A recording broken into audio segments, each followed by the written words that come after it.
तो हेलो दोस्तों, कैसे हैं आप। स्वागत है आपका एक बार फिर से हमारे YouTube channel Gemini with study में। और आज का हम लोग का जो चैप्टर होने वाला है वो हिस्ट्री होने वाला है। और हम लोग यूपीएसएससी पेड का एक नया बुक स्टार्ट किए हैं।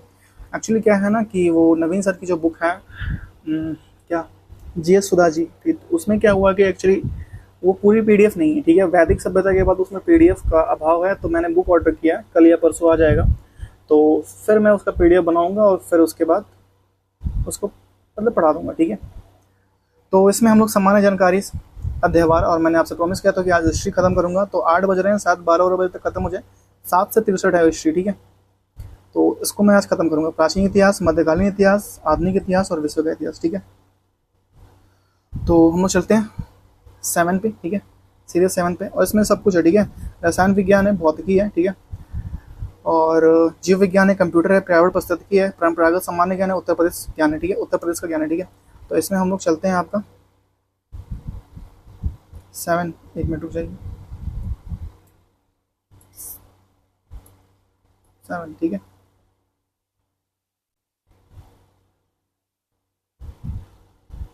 नहीं, ये नहीं था, ये नहीं है भाई, वो बहुत ऊपर है।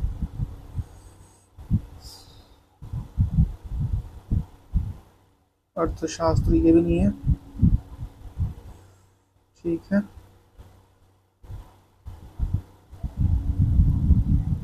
मुझे लग रही है। ठीक है, तो यहाँ से हम लोग इतिहास भाग 1 स्टार्ट कर रहे हैं। ठीक है, अगर आपको कोई क्वेरी है या फिर कोई ऐसी चीज़ है जो मतलब कि आप मुझसे कहना चाहते हैं तो प्लीज़ कमेंट में क्या दीजिएगा। ठीक है, और प्लीज़ नया हूँ यूट्यूब पे तो प्लीज़ चैनल को सब्सक्राइब कर लीजिएगा, प्लीज़ प्लीज़ प्लीज़। ठीक है, तो स्टार्ट करते हैं अपना। इसमें हम लोग हिस्ट्री आज पढ़ेंगे, इतिहास। ठीक है, भाग 1 है प्राचीन इतिहास, एंशिएंट हिस्ट्री से स्टार्ट करते हैं। ठीक है, पहले सिंधु घाटी सभ्यता। ठीक है, इंडस वैली। निम्नलिखित में से किस युग में तांबे की पहली बार प्रयोग किया गया था? ताम्र पाषाण युग में। ठीक है, ताम्र पाषाण युग नव पाषाण युग के बाद शुरू होता है। लगभग 2000 ईसा पूर्व से 1500 ईसा पूर्व के आसपास कांस्य युग का एक ही भाग माना जाता है। ठीक है, कांस्य युग का ही एक भाग माना जाता है। इस काल में मनुष्य पत्थर और औजार के साथ साथ तांबे का भी प्रयोग करने लगा था। ठीक है, हड़प्पा के लिए एक बंदरगाह का नाम लिखिए। हड़प्पा के लिए एक बंदरगाह है लोथल। लोथल हड़प्पा कालीन बंदरगाह स्थल है। यह भारत के गुजरात में भोगा नदी के तट पर स्थित है। इसकी खोज सन 1955 से 60 में रंगनाथन राव द्वारा किए गए थे। लोथल को मिनी हड़प्पा के नाम से भी जाना जाता है। ठीक है, लोथल के पूर्वी भाग जो 223 मीटर लंबा और 35 मीटर चौड़ा और 38 मीटर गाढ़ा गोदीवाड़ा बंदरगाह के साक्ष्य मिले। हड़प्पा सभ्यता के दौरान डांसिंग गर्ल नृत्य की कांस्य की प्रतिमा, इस तकनीक का इस्तेमाल किया गया था। इसमें मोम लोपी ढलाई की थी, कास्टिंग किया था। ठीक है, हड़प्पा सभ्यता के दौरान डांसिंग गर्ल नृत्य की कांस्य प्रतिमा बनाने के लिए मोम लोपी ढलाई, कास्ट वेल कास्टिंग तकनीक का प्रयोग किया गया था। इस प्रसिद्ध मूर्ति में मोहनजोदड़ो से प्राप्त हुई थी। इसकी हड़प्पा सभ्यता विश्व की प्राचीनतम नगरीय सभ्यताओं में से है। इसका विस्तार पश्चिमोत्तर भारत में हुआ था। ठीक है, 6ठी शताब्दी में ईसा पूर्व में तुर्की के लोगों ने सिंधु के पूर्व में लोगों द्वारा इस्तेमाल की जाने वाली भाषा को कहते थे हिंदवी कहते थे। ठीक है, 6ठी शताब्दी ईसा पूर्व में तुर्की लोगों ने सिंधु के पूर्व में लोगों द्वारा इस्तेमाल की जाने वाली भाषा को हिंदवी कहा जाता था। 6ठी शताब्दी ईसा पूर्व में सिंधु नदी के पूर्व में क्षेत्र में संदर्भित करने के लिए फारस शब्द हिंदू का प्रयोग करते थे। फारसी शब्द हिंदू का प्रयोग करते थे और इसमें इसलिए हिंदवी कहने लगे लोग। ठीक है, हिंदू को हिंदवी कहने लगे।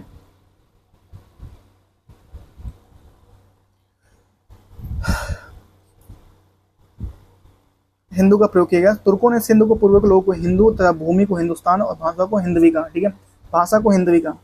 हड़प्पा संस्कृति की मुहर और टेराकोटा कला पर निम्नलिखित में से किस जानवर को नहीं दर्शाया गया? देखिए, गाय को नहीं दर्शाया गया, जबकि बाघ, गेंडा और हाथी था। हड़प्पा कला मुहर टेराकोटा कला पर गाय को नहीं दर्शाया गया था। इस कला में मुहर वर्गाकार, त्रिकोणीय, आयताकार होती थी। बुरा लेख दाईं से बाईं ओर लिखा गया। इस पर बैल, गेंडा, हाथी चित्र का चित्र मिलता है। टेराकोटा पक्की हुई मिट्टी से बनाई मूर्तियां होती थी। टेराकोटा कला के राजस्थान के प्रसिद्ध हस्तकलाओं में से एक था। हड़प्पा काल का इनमें से कौन सा नगर 3 भागों में विभाजित था? धोलावीरा को 3 भागों में विभाजित किया गया था। ठीक है, धोलावीरा को 3 भागों में विभाजित किया गया था, धोलावीरा को। ठीक है,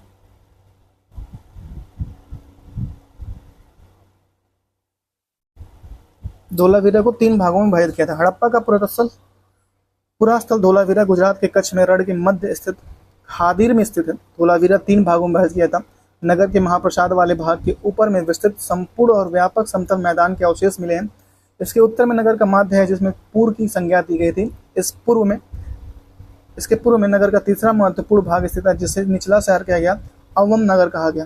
भारत में स्थित सिंधु घाटी सिंधु सभ्यता का दूसरा सबसे बड़ा नगर है। धोलावीरा की खोज 1967 से 68 में जेपी जोशी ने धोलावीरा के विशाल जलाशय के भी साक्ष्य प्राप्त हुए। ठीक है, निम्नलिखित में से कौन सा सिंधु घाटी सभ्यता से संबंधित नहीं है? यह है पाटलिपुत्र। ठीक है, कालीबंगा, रोपड़, लोथल है, पाटलिपुत्र नहीं है। लोथल से प्राप्त वस्तुएं युगल समाधि, पतन, घोड़े का अवशेष, धान की भूसी, वृत्ताकार अग्निवेदिकाएं। रोपड़ से प्राप्त वस्तुएं तांबे की कुल्हाड़ी, मानव कंकाल के साथ कुत्ता, कालीबंगा से जुटे हुए खेत। ठीक है, अग्निकुंड आदि के अवशेष प्राप्त हुए। पाटलिपुत्र मौर्य साम्राज्य की राजधानी थी। यहाँ द्वितीय बौद्ध सभा का आयोजित की गई थी। इसके अध्यक्ष मोदलीपुत्र थे जो शासक अशोक से संबंधित थे। पाटलिपुत्र सिंधु घाटी सभ्यता से संबंधित नहीं है। नेक्स्ट, मोहनजोदड़ो शब्द का अर्थ क्या है? मोहनजोदड़ो शब्द का अर्थ है mount of death, mount of death. ठीक है, सिंधु घाटी सभ्यता का एक नगरीय सभ्यता थी। इसमें मोहनजोदड़ो सिंधु घाटी सभ्यता का एक प्रमुख नगर था। यह पाकिस्तान के सिंध प्रांत के लरगाना जिले में सिंधु नदी के दाहिने तट पर स्थित था। मोहनजोदड़ो शब्द का अभिप्राय जहाँ मृतकों का टीला। सिंधु घाटी सभ्यता में प्राप्त वृहत स्नानागार मोहनजोदड़ो से प्राप्त हुआ था जिसमें मध्य स्थित स्नायु कुंड लगभग 7.01 मीटर चौड़ा, 11.89 मीटर लंबा था और 2.44 मीटर गहरा था। ठीक है, देखिए लंबा कितना था? चौड़ा 7.01 और लंबा था 11.89 और गहरा था 2.44 मीटर। ठीक है, सिंधु घाटी की सभ्यता की लिपि भावात्मक थी। ये लिपि दाएं से बाएं लिखी जाती थी। सिंधु घाटी सभ्यता के बारे में इनमें से कौन सा कथन सत्य है? सत्य कथन बताइए भैया। लोग कपास का उत्पादन करने वाले थे। उन्होंने लकड़ी के बक्सों को अनाज भंडारित किया था। बिल्कुल गलत है। सिंधु घाटी सभ्यता पंजाब, सिंध, बलूचिस्तान, राजस्थान और पश्चिमी भाग के कुछ हिस्सों में कवर करती है। ये नहीं है। ठीक है, सिंधु के लोग कुत्तों, बिल्लियों, घोड़ों के बड़े पैमाने पर पालते नहीं, ऐसा कुछ नहीं। मोहनजोदड़ो अन्य स्थलों पर पाए गए सूती वस्त्रों के रेशों में इस बात का पता चलता है कि कपास की खेती के भी साक्ष्य थे। इस सभ्यता में परिपक्वता के चढ़ के कम से कम 2000 वर्ष पूर्व मेहरगढ़ पूरा स्थल कपास के अवशेष प्राप्त हुए। सर्वप्रथम यहीं के निवासियों ने कपास की खेती प्रारंभ किया था। ऐतिहासिक काल में मेसोपोटामिया ने कपास के लिए सिंधु शब्द का प्रयोग किया था। ठीक है, जाने लगा। यूनानियों ने इसे सिंडस कहा जो सिंधु के रूपांतर है। हड़प्पाई लोगों ने कुल 9 फसलें ज्ञात हुई जिसमें से गेहूं की 3 किस्में, जौ के 2 किस्में, कपास, खजूर, तरबूज, मटर, राई, सरसों और तिल। सिंधु सभ्यता के लोग अनाज को रखने के लिए मिट्टी के बर्तन का प्रयोग करते थे। पश्चिम बंगाल में सिंधु सभ्यता के प्रमाण नहीं मिले। यद्यपि घोड़ों का प्रमाण प्राप्त होता है परंतु घोड़ों के बड़े पैमाने पर पालने का प्रमाण नहीं मिलता, अतः विकल्प ए सही है। ठीक है, नेक्स्ट है हड़प्पा सभ्यता के लिए एक हिस्से लोथल की खुदाई की खोज किसने की थी? लोथल की खुदाई की खोज किसने की? लोथल सिंधु सभ्यता का एक प्रमुख स्थल है। लोथल टीला अहमदाबाद गुजरात जिले में सरगवल नामक ग्राम में भोगवा नदी के तट पर स्थित है। 1955 से 60 के मध्य एस.आर. राव के निर्देशन में यह खुदाई हुई थी। यहाँ के 2 नगर 2 भागों में विभाजित थे, दुर्ग गढ़ी और निचला भाग नगर। संपूर्ण बस्ती एक ही प्राचीर से घिरी थी। लोथल को मनका बनाने का कारखाना, गोदीवाड़ा, धान के साक्ष्य और अग्निकुंड के साक्ष्य मिले हैं। सिंधु सभ्यता के घोड़े के अस्थियों का अवशेष कहाँ मिले हैं? और ये सुरकोटदा में घोड़े के अस्थियों का अवशेष मिले हैं। ठीक है, कालीबंगा से चूड़ी और ये प्राप्त होती। सुरकोटदा गुजरात के कच्छ जिले में स्थित है। यहाँ से घोड़े की अस्थियां और कब्रगाह के अवशेष प्राप्त हुए हैं। सुरकोटदा में शवधान की एक नई विधि कलश शवधान का उदाहरण प्राप्त हुआ। लोथल से घोड़े की लघु मृण मूर्तियों के अवशेष प्राप्त हुए। वैदिक सभ्यता यहाँ से देखेंगे। पॉइंट नंबर 2, वैदिक सभ्यता। उपनयन समारोह से क्या तात्पर्य? उपनयन से बच्चों को पवित्र जनेऊ धारण कराया जाता था। उपनयन, ठीक है, उपनयन संस्कार से यज्ञोपति संस्कार के नाम से भी जानते हैं। बच्चों को पवित्र जनेऊ यज्ञोपति का कराया जाता था। इसमें 3 धागे होते थे जिनमें से सत्य, रज और तम का प्रतीक माना जाता था। ठीक है, प्राचीन समय में आज से के समय में इसका संस्कार स्वरूप बिल्कुल बदल चुका है। इससे पहले इस संस्कार को शुद्धिकरण संस्कार के रूप में जानते थे। इसे उपरांत शिष्य गुरु के साथ आश्रम में रहकर शिक्षा ग्रहण करते थे। इस संस्कार के उपरांत बालकों को द्विज कहा जाता था। ठीक है, पहले यह अनिवार्य नहीं था परंतु कर्मकांडों में इसे अनिवार्य कर दिया गया। समानता विवाह पूर्ण किया जाने लगा। सत्यमेव जयते महावाक्य कहाँ से उद्धृत है? मुंडकोपनिषद से। सत्यमेव जयते मुंडकोपनिषद से लिया गया। इस उपनिषद में यज्ञ की तुलना टूटी नाव से की गई है। मुंडकोपनिषद अर्थवेद संबंधित है। सत्यमेव जयते भारत का आदर्श वाक्य। सत्यमेव जयते उत्तर प्रदेश के वाराणसी स्थित सारनाथ में 250 ईस्वी में मौर्य सम्राट अशोक द्वारा बनाए गए सिंह स्तंभ के शिखर पर स्थित है। इसका अर्थ है सत्य की सदैव विजय होती है। सत्य की सदैव विजय होती है। ठीक है, सत्यमेव जयते का संपूर्ण है। वेदों के गद प्रकरण को क्या कहते हैं? वेदों के ग्रंथ प्रकरणों को हम लोग वेदों के ग्रंथ प्रकरणों को ब्राह्मण कहते हैं। वे वेदों के ग्रंथ भाग हैं जिनके द्वारा वेदों को समझने में सहायता मिलती है। ठीक है। अरण्यक, अरण्यक शब्द का अर्थ है वन में लिखे जाने वाला। इन्हें वन पुस्तक कहते हैं। इन्हें जंगलों में रहने वाले सन्यासी और छात्रों के लिए लिखा गया है। उपनिषद, उपनिषद शब्द ब्रह्म विधा, आत्मविधा और प्रकाश है। उपनिषद शब्द 3 शब्द है। नी सद से संयोजक से बना है। उप मतलब होता है निकट, नी मतलब होता है सदा और सत्य सद बैठना। ठीक है। अतः उपनिषद शब्द का होता है शिष्य का गुरु को निकट उपदेश प्राप्ति के लिए श्रद्धा पूर्वक मर्मत और गुण उपदेश सुनने के लिए बैठना। वे वेदों को अंतिम भाग है जिन्हें वेदांत भी कहते हैं। वेदों के अंतिम भाग को हम लोग वेदांत भी कहते हैं। निम्नलिखित में से कौन सा ज्ञान के सिद्धांत पर बल देता है? और वो है उपनिषद। ज्ञान के सिद्धांत पर बल देता है उपनिषद।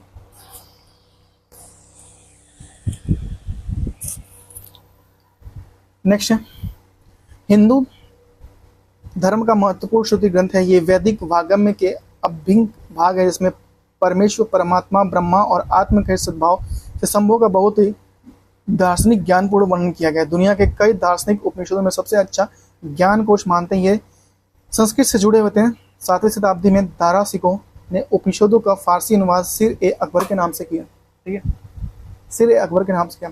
ऋग्वेद में निम्नलिखित में से किसकी देवता सर्वाधिक महत्ता बढ़ा है? ऋग्वेद में इंद्र की। ठीक है, 250 सूक्त आए थे साथ। ठीक है, 250 सूक्त। ठीक है, इंद्र के लिए 250, अग्नि के लिए 200। ठीक है। ऋग्वेदिक प्राचीन वेद जिसमें 10 मंडल, 1028 सूक्त और 10,580 रचनाएं हैं। ऋग्वेद को पढ़ने वाले ऋषियों को होत्र या होता कहते हैं। इसमें सर्वाधिक वर्ण इंद्र का है। इंद्र के लिए 250 बाद वर्ड आया है और अग्नि के लिए 200 ऋचाओं की रचना की गई है। इंद्र को वृतासुर, हंता और पुरंदर और पुरभिद या पुरंदर, सुमापा या माधवान आदि नामों से घोषित किया गया। प्राचीन वेदों का प्राचीनतम वेद कौन सा है? वो है ऋग्वेद। ऋग्वेद आर्यों का सबसे प्राचीनतम ग्रंथ है। इसकी रचना संभवतः सप्त सिंधु प्रदेशों में हुई थी। वेदों का संकलन महर्षि कृषि द्वैपायन वेद व्यास ने किया। वैदिक काल के संबंध में विद्वानों का मतभेद है। बाल गंगाधर तिलक वैदिक सभ्यता का आरंभ, बाल गंगाधर तिलक ने कहा वैदिक सभ्यता का आरंभ 600 ईसा पूर्व मानते हैं, जबकि कायोबी का 4500 ईसा पूर्व से 2500 ईसा पूर्व से। मैक्स मुलर का मत है कि यह ऋक्ष संहिताओं में 1200 ईसा पूर्व से 1000 ईसा पूर्व तक है। ठीक है, और यही सबसे ज्यादा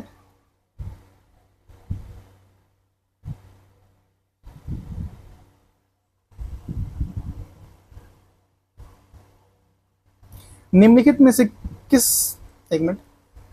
से किस भारतीय पुरातन ग्रंथ में अपराध और अपराधी का जिक्र आता है? वो है अर्थशास्त्र, न्याय, मीमांसा और मनुस्मृति सब में आता है। ठीक है, अपराध और अपराधी का जिक्र आता है।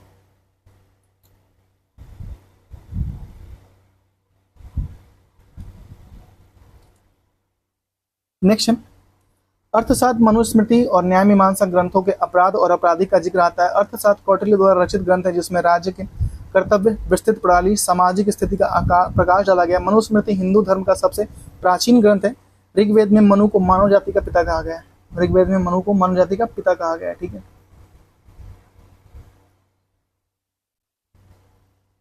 शतपथ ब्राह्मण और तैत्तिरीय ब्राह्मण के डैश ब्राह्मण मूल पाठ है। ये यजुर्वेद। ठीक है, वेद और उनके ब्राह्मण निम्नलिखित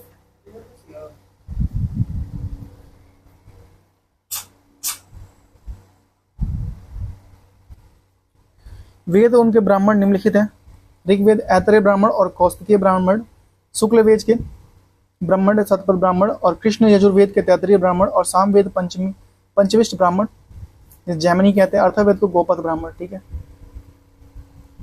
ऋग्वेद में निहित गायत्री मंत्र किस देवता को समर्पित है? वो है सावित्री को। ठीक है, गायत्री मंत्र तीसरे मंडल में आता है। ठीक है, ऋग्वेद में तीसरे मंडल में निहित गायत्री मंत्र सावित्री देवता को समर्पित है। सावित्री देवता है। ठीक है, इस मंडल की रचना विश्वामित्र ने की थी। ऋग्वेद में कुल 10 मंडल है। ऋग्वेद में 2 से 7 मंडल को सबसे पुराना माना जाता है, जबकि सूर्य चमकने लगता है उसे सविता कहा जाता है और आकाश का देवता कहा जाता है। ठीक है, सर्वाधिक प्राचीन पुराण कौन सा है? वो है मत्स्य पुराण सर्वाधिक प्राचीन पुराण है। ठीक है, भारतीय ऐतिहासिक कथाओं में सबसे अच्छा क्रमबद्ध विवरण पुराणों में मिलता है। इसकी संख्या 18 है। पुराणों का शाब्दिक अर्थ है जिनकी आख्यान, इसका संकलन श्री महावीर वेद व्यास ने किया, जिनमें से 5 मत्स्य, वायु, विष्णु, ब्रह्मा, भागवत पुराण सबसे प्रमुख है। पुराणों में मत्स्य पुराण सबसे प्राचीनतम और प्रामाणिक है। पुराण संभवतः 3री और 4वीं सदी में लिखे गए थे। ठीक है, नेक्स्ट, इनमें से कौन सा उपवेद नहीं है?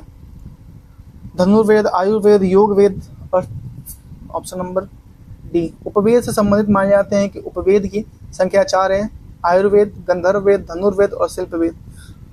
ठीक है, स्थापत्य वेद, जबकि योग वेद उपवेद नहीं है। धनुर्वेद, यजुर्वेद उपवेद, अर्थवेद ऋग्वेद का उपवेद और गंधर्व वेद सामवेद का उपवेद। ठीक है, और शिल्प वेद अर्थवेद का उपवेद। देखिए, धनुर्वेद यजुर्वेद का उपवेद है, आयुर्वेद ऋग्वेद का उपवेद है, गंधर्व वेद सामवेद का और शिल्प वेद अर्थवेद का उपवेद है। ठीक है, वैदिक देवता इंद्र किसके देवता हैं? वो है वर्षा और तूफान चक्रवात के। ठीक है, ऋग्वैदिक लोग प्राकृतिक शक्तियों का मानवीकरण, उसकी पूजा करते थे। देवों की मूर्ति पूजा की प्रधान विधि के स्तुति पाठ एवं करना, यज्ञ में बलि चढ़ाना। प्रारंभ में आर्यों के प्रमुख देवता वरुण थे, लेकिन ऋग्वेद में रचना काल इस इंद्र सर्व प्रमुख देवता हो गए। इंद्र युद्ध का देवता, दुर्गों को तोड़ने वाला। ठीक है, और पुरंदर, वर्षा और चक्रवातों का देवता माने जाते थे। ऋग्वेद में इंद्र के लिए 250 चक्र रचाओं का रचना की है। नेक्स्ट है महाजनपद काल। ठीक है, राजा बिंबिसार के दरबार में उस प्रसिद्ध चिकित्सक का नाम क्या है जो भगवान बुद्ध का निजी चिकित्सक था? उसका नाम था आजीवक। ठीक है, बिंबिसार हर एक वंश का संस्थापक था, वह बौद्ध धर्म का अनुयायी था। इसके दरबार में प्रसिद्ध चिकित्सक आजीवक रहते थे, जिन्हें भगवान बुद्ध का निजी चिकित्सक के रूप में सेवा के लिए भेजा गया था। अजातशत्रु पूर्वी भारत में मगध हर्यक वंश का एक राजा था, बिंबुसार पुत्र। जैन और बौद्ध धर्म। ठीक है, जैन धर्म का सबसे महत्वपूर्ण मौलिक सिद्धांत क्या है? अहिंसा। अहिंसा जैन धर्म का 5 सिद्धांतों का मौलिक अहिंसा। भगवान महावीर ने अहिंसा के प्रमुख स्थान दिए, जिनमें अहिंसा परमो धर्म है। जैन धर्म के 5 सिद्धांत हैं: अहिंसा, जीव को चोट ना पहुंचाओ, सत्य, झूठ ना बोलना, असत्य, चोरी ना करना, अपरिग्रह संपत्ति का संचय ना करना और ब्रह्मचार्य कैसे स्त्री के संघर्ष की मनाही। ठीक है, स्त्री के संघर्ष की मनाही होती है इसमें। नेक्स्ट है, गौतम बुद्ध को ज्ञान किस नदी के तट पर प्राप्त हुआ?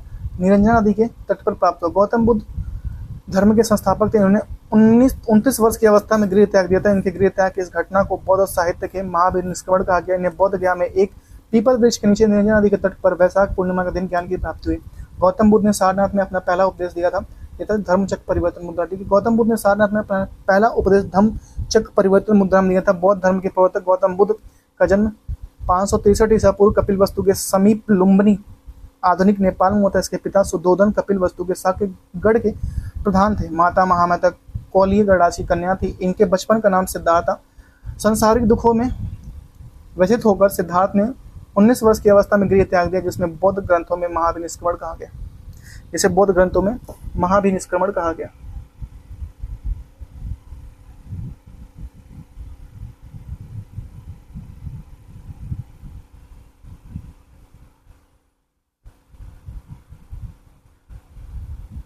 ठीक है, निम्नलिखित में से किस स्थान पर प्रथम बौद्ध संगीति का आयोजन हुआ था? वो था राजगीर। ठीक है, प्रथम बौद्ध संगीति का आयोजन 483 ईसा पूर्व राजगीर में हुआ था। यह संगीति मगध सम्राट अजातशत्रु के काल में हुई थी। इसकी अध्यक्षता महाकश्यप ने की थी। द्वितीय बौद्ध संगीति वैशाली में और तृतीय बौद्ध संगीति पाटलिपुत्र में और चतुर्थ बौद्ध संगीति कुंडलवन में हुई थी। अन्य तीनों बौद्ध संगीतों का आयोजन निम्न रूप से: द्वितीय बौद्ध संगीति जो होता 383 ईसा पूर्व में वैशाली के सबक में अध्यक्षता में कालाशोक के शासन में किया था द्वितीय बौद्ध संगीति। ठीक है, तृतीय बौद्ध संगीति 250 से 251 ईसा पूर्व में मोगली पुत्रस्त की अध्यक्षता में अशोक के शासनकाल में हुआ था। चतुर्थ बौद्ध संगीति प्रथम शताब्दी ईसा पूर्व में कुंडल कश्मीर में वसुमित्र की अध्यक्षता में कनिष्क के काल में हुआ था। ठीक है, चतुर्थ बौद्ध संगीति। छठी शताब्दी ईसा पूर्व में जैन और बौद्ध ग्रंथों में कितने महाजनपदों का उल्लेख किया गया था? 16 महाजनपदों का उल्लेख किया था जैन और बौद्ध में। ठीक है, छठी शताब्दी ईसा पूर्व में जैन और बौद्ध ग्रंथों में 16 महाजनपदों का उल्लेख किया गया था। बौद्ध ग्रंथ अंगुत्तर निकाय और जैन ग्रंथ भगवती सूत्र में 16 महाजनपदों का उल्लेख किया गया था। ठीक है, भगवान बुद्ध की 200 फीट ऊंची कांस्य प्रतिमा स्थापित करने का निर्णय लिया गया था कुशीनगर में। दिसंबर 2023 में उत्तर प्रदेश के पूर्व मुख्यमंत्री अखिलेश यादव ने मैत्री परियोजना के तहत सबसे ऊंची 200 फीट भगवान बुद्ध की कांस्य प्रतिमा उनके महापरिनिर्वाण स्थल कुशीनगर में स्थापित करने का निर्णय लिया गया था कि इस प्रोजेक्ट का पूरा संचालन वर्ष 2019 में शुरू हुआ। ठीक है,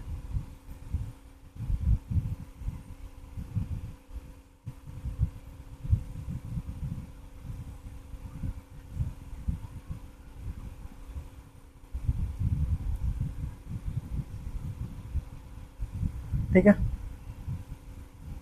नेक्स्ट है, बुद्ध को महापरिनिर्वाण कहाँ प्राप्त हुआ?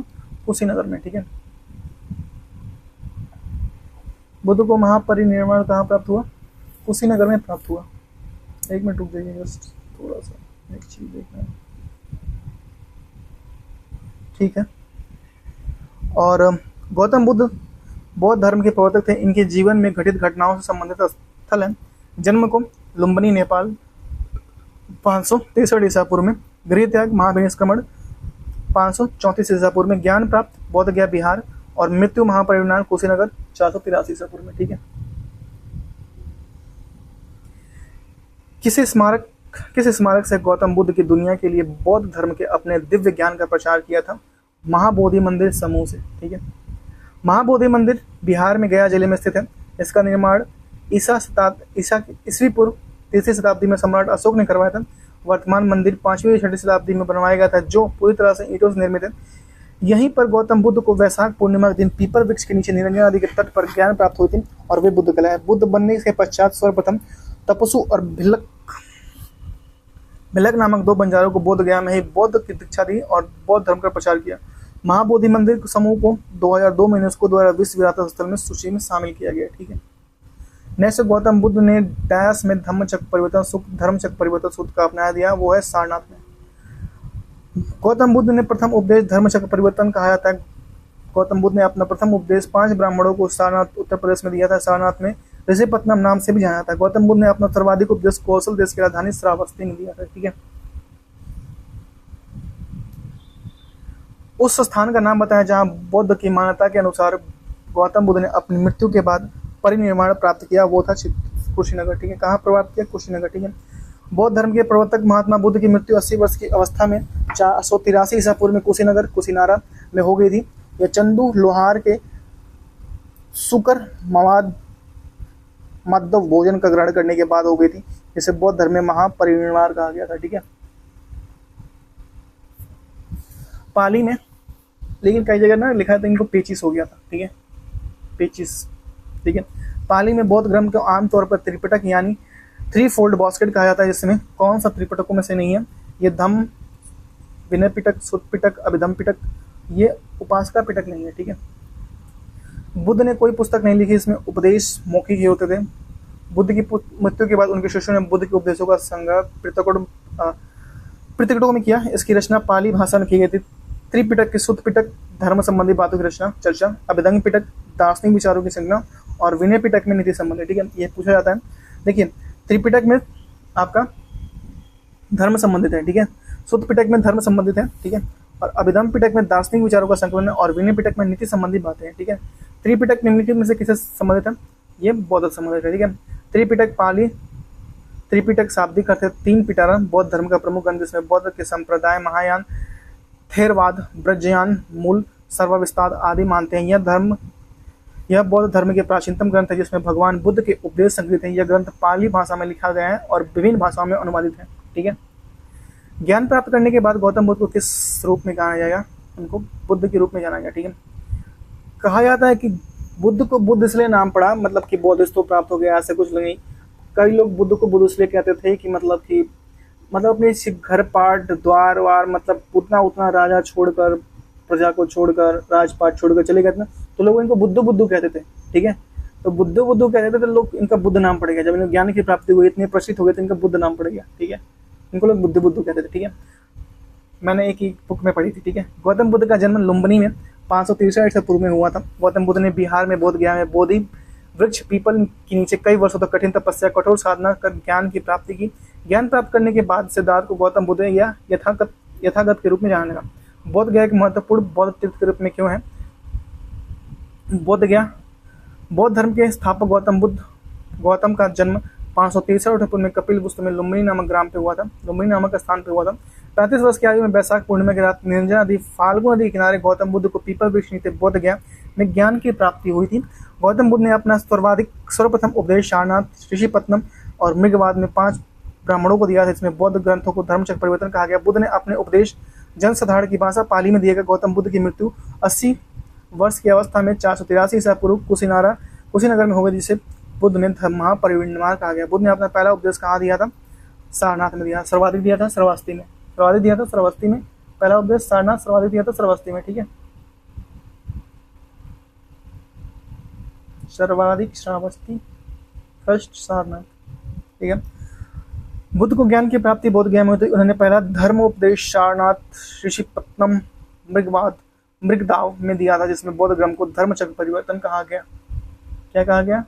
धर्मचक्र परिवर्तन। ठीक है, कहा गया।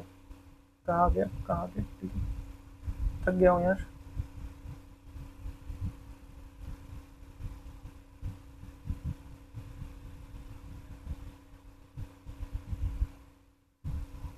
एक मिनट रुक जाइए आप लोग।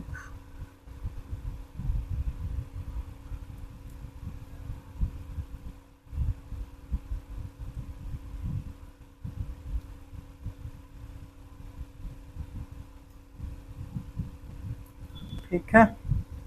बुद्ध के लिए उत्तर प्रदेश में से सारनाथ क्यों महत्वपूर्ण है? भाई बताइए। ज्ञान प्राप्त करने के बाद भगवान बुद्ध ने सारनाथ में अपना पहला उपदेश दिया था, इसलिए उत्तर प्रदेश में महत्वपूर्ण है भैया।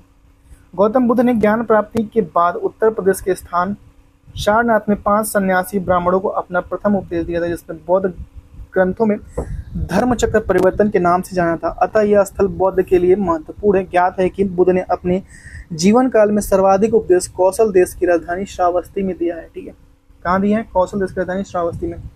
मनुष्य का जीवन सर्वोत्तम अध्यय कैवल्य, किसका अर्थ है? इच्छाओं पर विजय प्राप्त करना। ठीक है, इच्छाओं पर विजय प्राप्त करना। कैवल्य के अर्थ है इच्छाओं पर विजय प्राप्त करना। कैवल्य अर्थात ब्रह्मा विद्या। ठीक है, ब्रह्मा विद्या का वह ज्ञान जो संशय रहित और स्थायी हो जाएगा, विवेक उत्पन्न होने, औपाधिक दुख सुख अहंकार प्रारंभ कर्म और संस्कार को लोप हो जाने से आत्मा को चिंता स्वरूप होकर आवागमन से मुक्त हो जाने की स्थिति को कैवल्य कहते हैं। ठीक है, आवागमन की स्थिति को मुक्त हो जाने को कैवल्य कहते हैं। ठीक है। 24वें जैन तीर्थंकर, अंतिम तीर्थंकर महावीर। ठीक है, महावीर स्वामी जैन धर्म के अंतिम और 24वें तीर्थंकर थे। महावीर स्वामी ने 23 तीर्थंकर जैन धर्म में हुए थे। जैन धर्म के प्रथम तीर्थंकर ऋषभ देव थे। महावीर स्वामी ज्ञान प्राप्ति के बाद महावीर कहलाए। इनका अर्थ होता था कि अपनी साधना में अतुल्य पराक्रम दिखाना। ठीक है। 23वें तीर्थंकर पार्श्वनाथ ने 4 महाव्रत सत्य अहिंसा असत्य अपरिग्रह प्रतिपादन किया और महावीर स्वामी ने ब्रह्मचर्य नामक 5वां महाव्रत इसमें जोड़ा था। ठीक है, देखिए 4 थे, सत्य अहिंसा असत्य और अपरिग्रह। ठीक है, महावीर स्वामी ने 5वां जोड़ा था इसमें ब्रह्मचार्य, जो आजकल कोई नहीं रहता। पहले जैन तीर्थंकर थे ऋषभ। ठीक है, ऋषभ देव जैन धर्म के प्रथम तीर्थंकर थे। जैन धर्म में कुल 24 तीर्थंकर हुए। इनमें पहले ऋषभ देव, दूसरे अजितनाथ, 22वें अरिष्टनेमी, 23वें पार्श्वनाथ और 24वें महावीर। ऋषभ देव एवं अरिष्टनेमी का उल्लेख ऋग्वेद और अजितनाथ का उल्लेख यजुर्वेद में मिलता है। इस धर्म के महत्ताओं की उपाधि तीर्थंकर है। ठीक है, जैन धर्म के 3 रत्न दिए जाते हैं और उन्हें निर्वाणक मार्ग कहा गया और वे सही विश्वास, सही ज्ञान और सही आचरण। जैन धर्म के संस्थापक प्रथम तीर्थंकर ऋषभ देव हुए थे। महावीर स्वामी जैन धर्म के 24वें और अंतिम तीर्थंकर हुए। महावीर स्वामी का जन्म 540 ईसा पूर्व में कुंडल ग्राम वैशाली में हुआ था। महावीर स्वामी ने अपने उपदेश प्राकृतिक अर्धमागधी भाषा में दिए थे। जैन धर्म के निर्माण की प्राप्ति के लिए त्रिरत्न का अनुशीलन आवश्यक है, जो जैन धर्म के त्रिरत्न है। सम्यक दर्शन, सही विश्वास, सम्यक ज्ञान, सही ज्ञान, सम्यक आचरण, सुख दुख और स्वभाव का आचरण। जैन धर्म के ईश्वर की मान्यता नहीं, इसमें आत्मा की मान्यता है। महावीर स्वामी पुनर्जन्म और कर्मवाद में विश्वास करते हैं भैया कि होता है। मौर्य धर्म और मरणोत्तर समाज हम लोग 5वां पढ़ेंगे। निम्नलिखित में से कौन सा वो व्यक्ति है जिसका नाम देवनाम प्रियदर्शी? भाई ये कौन था? अशोक था। मौर्य सम्राट अशोक को देवनाम प्रियदर्शी थी। कहा जाता है कि बौद्ध धर्म के सबसे प्रतापी राजा थे। इनका शासनकाल 273 ईसा पूर्व से 523 ईसा पूर्व तक था। ठीक है, राजा कनिष्क के शासनकाल के दौरान इसे दरबारी चिकित्सक का नाम बताइए। इसका नाम था चरक। चरक कुषाण राजा कनिष्क के दरबारी चिकित्सक थे। वे आयुर्वेद प्रख्यात विज्ञान और कनिष्क के राजवैद्य थे। चरक संहिता औषधि शास्त्र के ऊपर प्राचीनतम रचना। उल्लेखनीय है कि कनिष्क की राजसभा में नागार्जुन, पार्श्व और वसुमित्र, मातृचेट और संरक्षक आदि विद्वान निवास करते थे। ठीक है, नगर पालिका प्रशासन की एक विस्तृत प्रणाली की स्थापना के लिए निम्नलिखित में से सबसे प्रसिद्ध राजा का नाम बताइए। इनका नाम था चंद्रगुप्त मौर्य। ठीक है, क्या नाम था? चंद्रगुप्त मौर्य। मौर्य काल में नगर पालिका प्रशासन की विस्तृत प्रणाली की स्थापना का श्रेय श्री चंद्रगुप्त मौर्य भी आता है। नगर स्वशासन के लिए एक सभा होती है जिसका मुख्य नागरिक अवस्था प्रमुख होता है। मेगास्टीनियस ने पाटलिपुत्र में नगर परिषद की 5 सदस्यों वाली 6 समिति का उल्लेख किया। महत्वपूर्ण प्रथम समिति थी औद्योगिक कलाओं और कारीगरों का निरीक्षण करना, ठीक है। द्वितीय समिति थी विदेशी यात्रियों का भोजन, निवास और चिकित्सा का प्रबंध करना, ठीक है। तृतीय समिति थी जनगणना का हिसाब रखती थी, ठीक है। चतुर्थ समिति नगर के व्यापार वाणिज्य की देखरेख करती थी। पांचवी समिति उद्योग समिति थी जो वस्तुओं में मिलावट रोकती थी। छठी समिति कर समिति थी जिसका काम क्रय और विक्रय के वस्तुओं पर वसूलना था, ठीक है। नेक्स्ट है कनिष्क के शासन काल में दौरान निम्नलिखित में से कौन सी बौद्ध संगीति आयोजित की गई थी, और वो थी चौथी बौद्ध संगीति कनिष्क के शासन काल में आयोजित की थी, चौथी बौद्ध संगीति, ठीक है। कनिष्क के शासन काल के दौरान कश्मीर के कुंडरवन ग्राम नामक स्थान पर बौद्ध धर्म की चतुर्थ संगीति का आयोजन किया गया था। इसकी अध्यक्षता प्रसिद्ध बौद्ध विहार वसुमित्र की थी। अशोक घोष इसके उपाध्यक्ष बनाए गए थे। इस संगीति में बौद्ध त्रिपिटक की प्रमाणिक पाठ तैयार हुआ था। इसे विभाषा शास्त्र आदि बौद्ध ग्रंथों का संकलन किया गया था। इस आयोजन में लगभग 500 विद्वान भिक्षुओं ने भाग लिया था। उल्लेखनीय है कि कनिष्क के समय में ही बौद्ध धर्म दो संप्रदाय हीनयान और महायान में विभक्त हो गया था, ठीक है। मौर्यकालीन भारत के विवरण प्रणाली इंडिका के लेखक मेगास्थनीज थे, ठीक है। इंडिका के लेखक मेगास्थनीज थे। मौर्यकालीन भारत की विवरण वाली इंडिका के लेखक मेगास्थनीज थे। इस पुस्तक में चंद्रगुप्त मौर्य के समय में प्रशासन के बारे में उल्लेख किया गया था। मेगास्थनीज 304 से 299 ईसा पूर्व चंद्रगुप्त मौर्य रचना इंडिका में लिखा था इन्होंने, ठीक है। फहान 399 से 414 चंद्रगुप्त विक्रमादित्य के दरबार में आए थे और ये क्यू की लिखा था, ठीक है। हैंसांग 629 से 645 हर्षवर्धन के काल में आए थे। हैंसांग 629 से 645 सी यू की लिखा था, ठीक है। चरक संहिता लिखे हैं, चरक संहिता कल्याण लिखा है और ये चिकित्सा पे। चरक एक बार आयुर्वेद थे जो कनिष्क दरबारी थे। उनकी प्रसिद्ध रचना चरक संहिता। इसमें रोगनाशक रोग रोधी औषधियों को उल्लेख किया संस्कृत भाषा में लिखा हुआ चरक संहिता, ठीक है। मौर्य अर्थव्यवस्था का प्रमुख रूप से डैश पर निर्भर थी, कृषि अर्थव्यवस्था पर मौर्य अवस्था निर्भर थी, ठीक है। मौर्य अर्थव्यवस्था कृषि अर्थव्यवस्था पर निर्भर थी। इस काल में न केवल कृषि उत्पादन में वृद्धि हुई बल्कि उद्योग, पशुपालन, व्यवसाय, खनिज उत्खनन और व्यापार में अति प्रगति हुई। आर्थिक व्यवस्था का आधार कृषि था। धीरे धीरे व्यापार का महत्व बढ़ने लगा और अर्थव्यवस्था में नई भूमि पर कृषि को प्रोत्साहन देने की बात की गई, ठीक है। नई भूमि पर कृषि को प्रोत्साहन देने की बात की गई। अशोक के प्रधान शिलालेखों का सबसे बड़ा शिलालेख था अशोक का 13वां शिलालेख। अशोक 273 ईसा पूर्व से 232 ईसा पूर्व के प्रधान शिलालेखों में से 13वां शिलालेख सबसे बड़ा था, जिसमें अशोक के शासन के 8 वर्ष पूर्व में कलिंग युद्ध का वर्णन मिला था 13वें शिलालेख में, ठीक है। कलिंग युद्ध का वर्णन किसमें मिला था? अशोक का 13वें शिलालेख में कलिंग युद्ध का वर्णन है, ठीक है।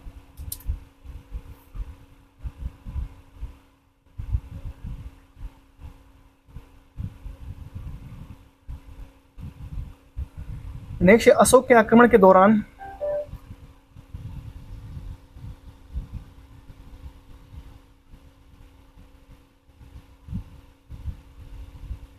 ठीक है, कोई बात नहीं। अशोक के आक्रमण के दौरान कलिंग पूर्व प्रांत की राजधानी तोशाली थी, ठीक है, तोशाली थी। अशोक ने अपने राजशिविर से 8 वर्ष के बाद 9वें वर्ष में 261 ईसा पूर्व में कलिंग की विजय की। इसका उल्लेख 13वें शिलालेख में मिलता है। इस युद्ध के बाद अशोक ने धम्म विजय की नीति अपनाई, ठीक है। देवनाम प्रियदर्शी, ये कौन था भैया? अशोक के उसके अभिलेखों में सामान्यतः देवनाम प्रियदर्शी संबोधित किया गया था। भाब्रू अभिलेख में अशोक नो प्रियदर्शी, जबकि मास्के अभिलेख में बुद्ध शाक्य कहा गया। माक्से गुजरा नतुर और उडेलोम अभिलेख में उसका नाम अशोक मिलता है। रुद्रामन के जूनागढ़ अभिलेख में अशोक का उल्लेख मिलता है, ठीक है। निम्नलिखित में किसके बीच तक्षशिला स्थित है? तक्षशिला सिंधु और झेलम के बीच में तक्षशिला स्थित है। सिंधु और झेलम के बीच में तक्षशिला स्थित है, ठीक है।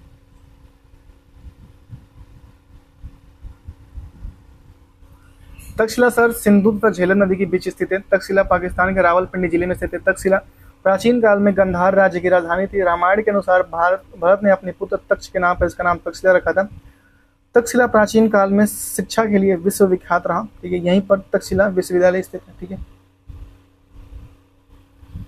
सम्राट अशोक का कौन सा शिलालेख कलिंग पर उसके विजय का उल्लेख करता है? वो है 13वां शिलालेख। सम्राट अशोक द्वारा बनाए गए कुल 14 शिलालेखों को प्राप्त हुए, जिसमें से 13वें शिलालेख सबसे बड़ा माना जाता है। 13वां शिलालेख में सम्राट अशोक द्वारा कलिंग पर उनके विजय का उल्लेख मिलता है। नंद वंश के पतन के बाद कलिंग स्वतंत्र हो गया।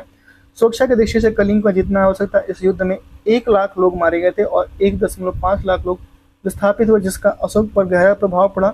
युद्ध की नीति त्याग कर धम्म की नीति लागू किया। ठीक है, अशोक का सिंह चतुर्मुख स्तंभ डैश में एक स्तंभ पर है, सारनाथ। अशोक का सिंह चतुर्मुख स्तंभ शीर्ष सारनाथ के लिए किया गया। इस स्तंभ के 4 सिंह से पीठ सटाए बैठे। इसे ही भारत सरकार ने राष्ट्रीय चिन्ह के रूप में स्वीकार किया। ठीक है, चंद्रगुप्त मौर्य ने इस प्रसिद्ध राजनीतिक सलाहकार को निम्नलिखित सभी नामों से जाना जाता है। इसके अलावा इसका नाम था समुद्रगुप्त। ठीक है, कौटिल्य नाम था भाई इसका। ठीक है, कौटिल्य, ये गलत है। कौटिल्य को भारतीय राजधानी विचारों का जनक माना जाता है, क्योंकि इसे अन्य नाम विष्णुगुप्त और चाणक्य था। विश्व प्रसिद्ध पुस्तक अर्थशास्त्र इसकी रचना है, जो राजनीतिक, लोक प्रशासन और अर्थशास्त्र की प्रमाणिक पुस्तक है। मौर्य वंश की स्थापना में चाणक्य का महत्वपूर्ण योगदान है। कौटिल्य चंद्रगुप्त के प्रधानमंत्री था और कौटिल्य को भारत का मैकावली भी कहा जाता है, जबकि समुद्रगुप्त साम्राज्य का महान सम्राट था, इसे भारत का नेपोलियन भी कहा जाता है। ठीक है,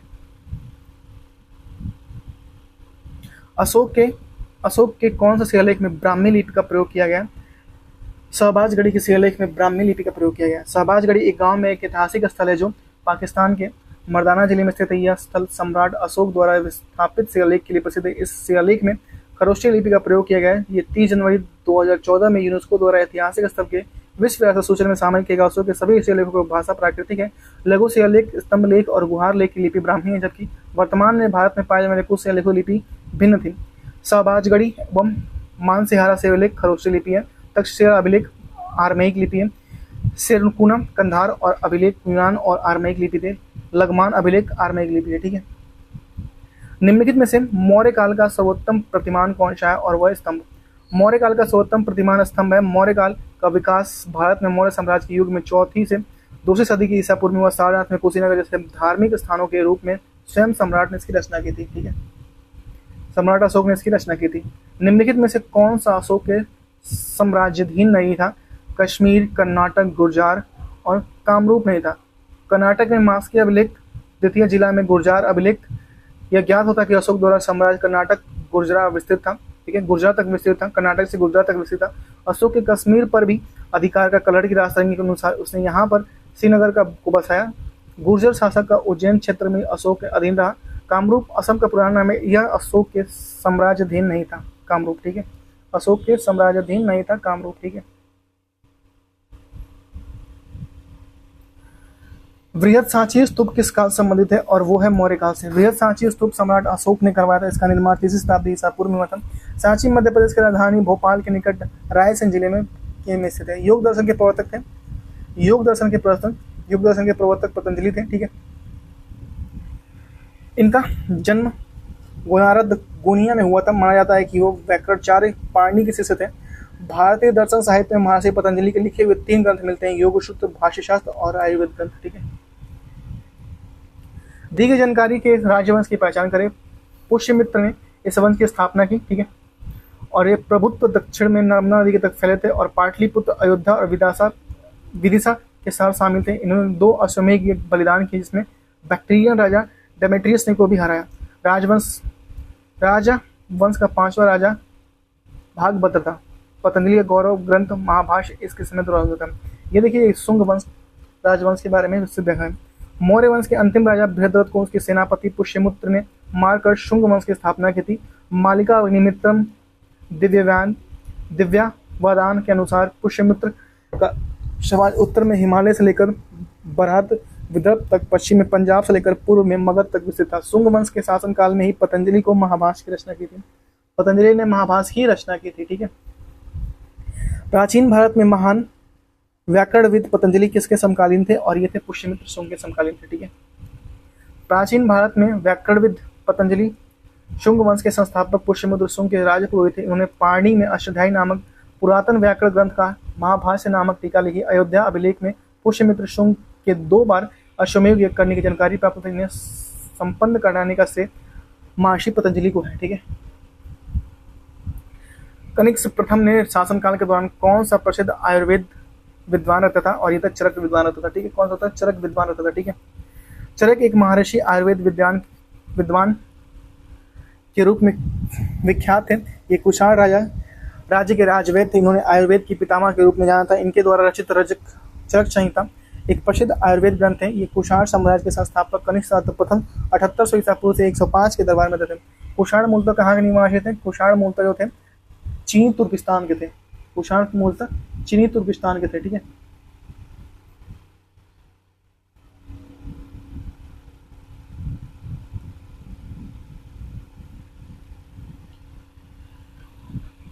कुषाण मूलतः चीनी के तुर्किस्तान निवासी थे। चीन पर कब्जा करने में सफल होने के कारण ये मध्य एशिया से जाकर बसे। ये यूची जनजाति से कुषाणों के सबसे महत्वपूर्ण शासक कनिष्क था। इसने भारत पर शासन किया। पेशावर और मथुरा में इसकी अपनी राजधानी बनाई कुषाणों ने। ठीक है, ठीक है, यहाँ से गुप्त और गुप्तोत्तर साम्राज्य हम लोग पढ़ेंगे। गुप्त और गुप्तोत्तर साम्राज्य यहाँ से हम लोग पढ़ेंगे। ठीक है,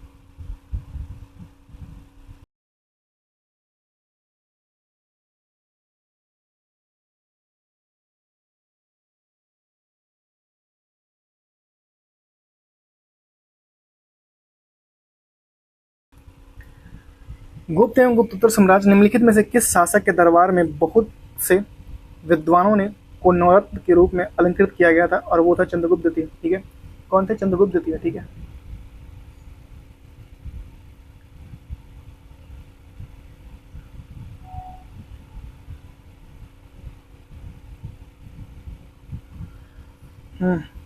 चंद्रगुप्त द्वितीय 375 से 415 ईस्वी के दरबार में बहुत से विद्वानों को नवरत्न के रूप में अलंकृत किया गया था।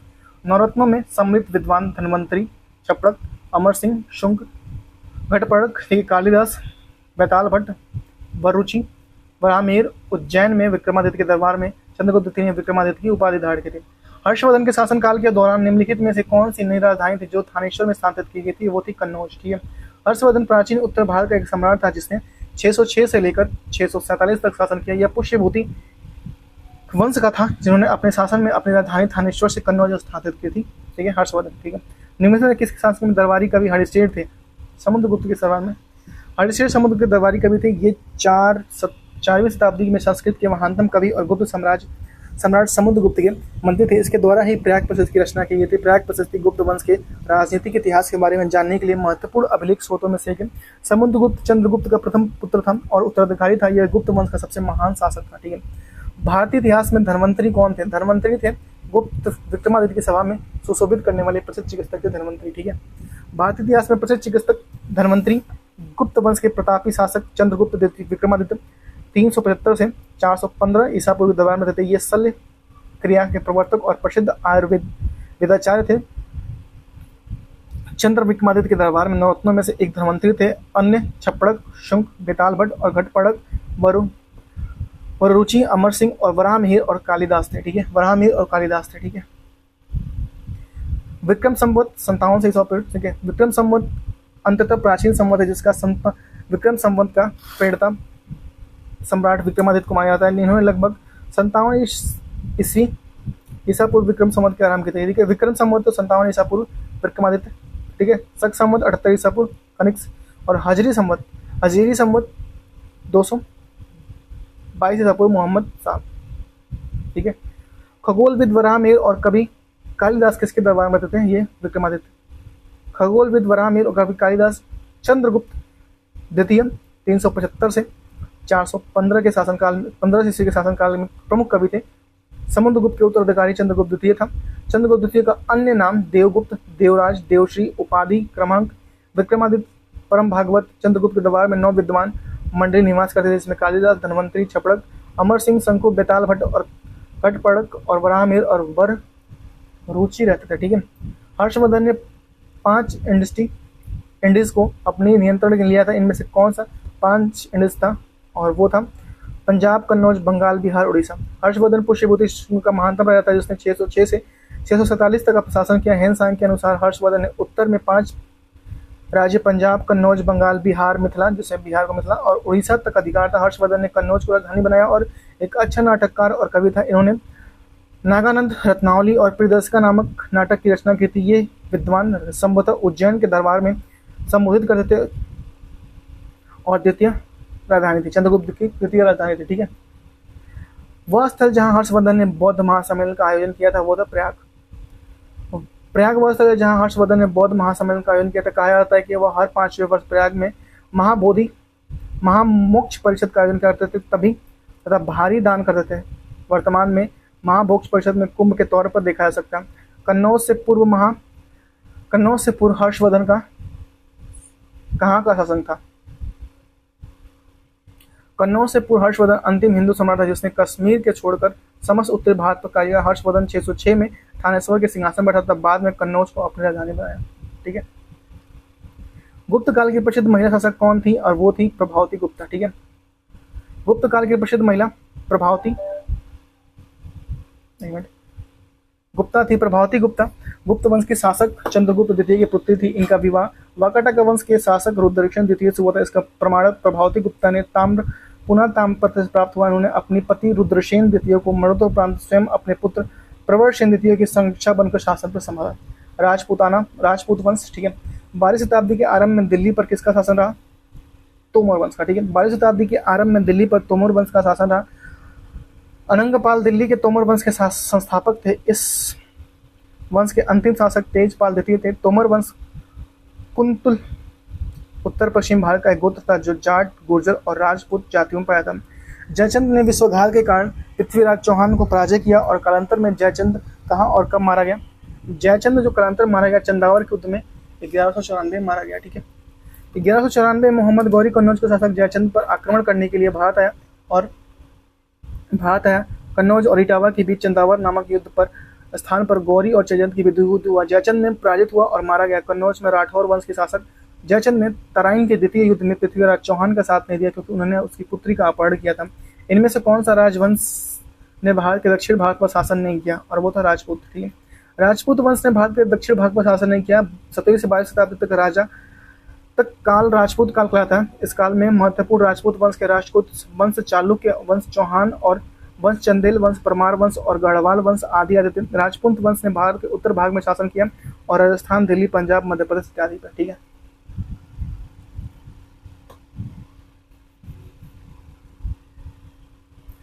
पाल वंश पाल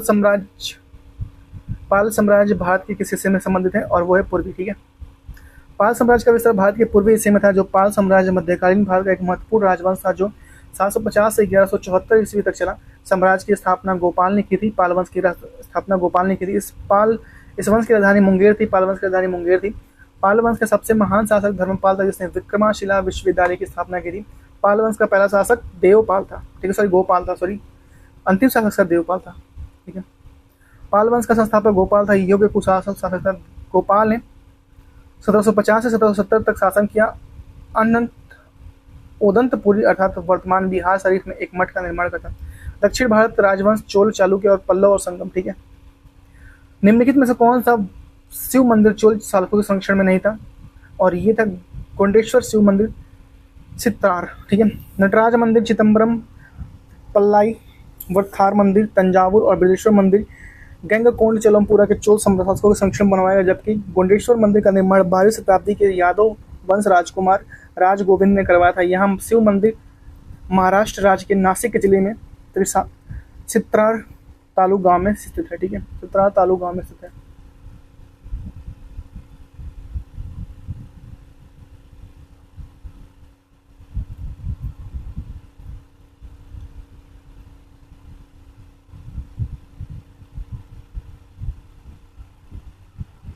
शंभू।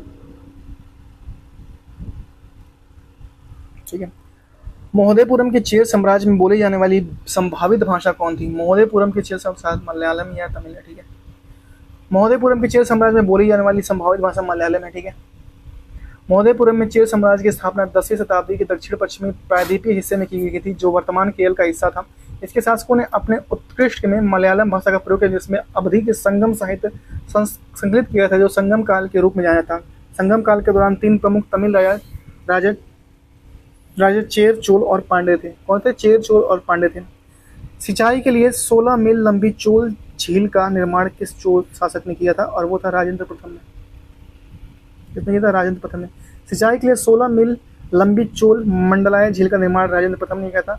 1014 से 1044 ईस्वी में किया था। इसे अन्य उपलब्धियां लंका के अभियान को पूर्व राजा महेंद्र की बंदी बनाना और पांडे को केरल राज्यों में प्रतिनिधिमंडल को भेजना और गंगकोड पंडित की उपाधि धारण करना। कौन सा साहित्य संगम साहित्य के रूप में प्रसिद्ध है? और वो था तमिल साहित्य। ठीक है, कौन साहित्य संगम साहित्य के रूप में प्रसिद्ध है? तमिल साहित्य। तमिल भाषा में लिखे गए प्राचीन साहित्य को संगम साहित्य कहा जाता है। सर्वप्रथम इस परिषदों का आयोजन पांड्य राजाओं के राजकीय संरक्षण में किया गया। संगम का महत्वपूर्ण कार्य होता है उन कवियों और लेखकों की रचनाओं का अवलोकन करना जो अपनी रचनाओं को प्रकाशित करना चाहते हैं। ठीक है,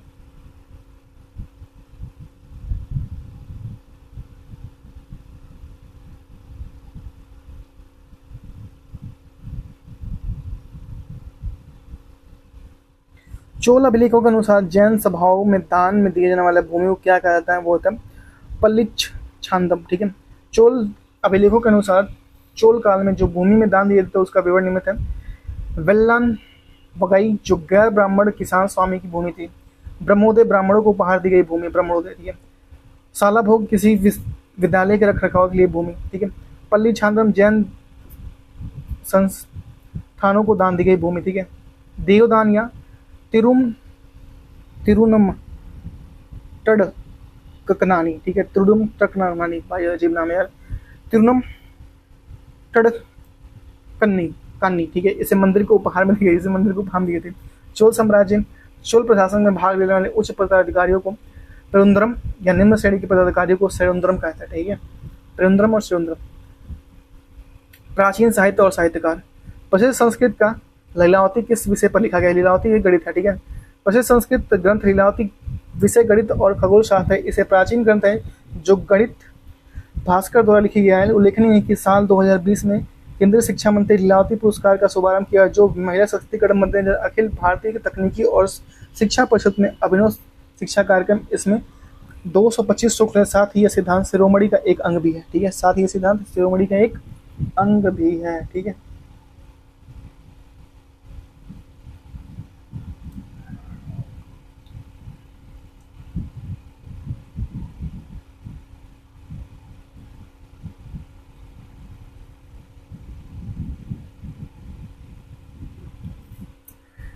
नेक्स्ट है मालिका अग्निमित्रम पुस्तक किसने लिखी है? ये लिखी है कालिदास ने।